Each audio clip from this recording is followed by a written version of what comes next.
As a kid, I grew up working for my dad, and my dad was really demanding, and it was a construction company. And I realized from a really early state that I really didn't want to do construction, but I knew I wanted to be an entrepreneur. I knew I wanted to eventually start something, build something that was lasting and meaningful to not just myself and my family, but also to the community.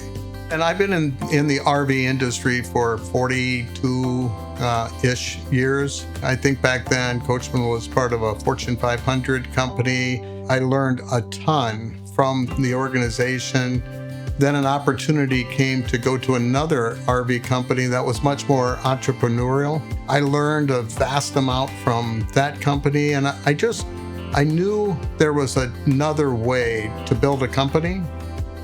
I never wanted to look back in life, when I got older and have that, I wish I would have, could have. I didn't want to have that regret. So took a chance and started Grand Design. And Grand Design it was important for us not to just be different, but we wanted to be meaningful to the marketplace. And I also wanted to be meaningful to the community. I get a sense of fulfillment and a sense of pride knowing that our people really, really like to work here.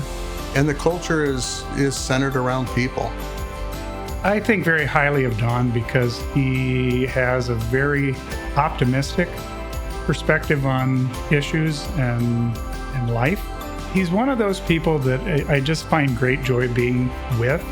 Especially as we get older, we want to leave a mark. And it's probably something I didn't think of when I was in my 30s or even 40s.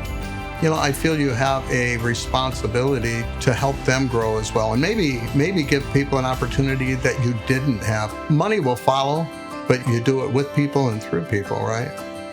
If you grow your team and you grow your people, you'll be pulled up with it and you'll be given more responsibilities, but always remember the team comes first.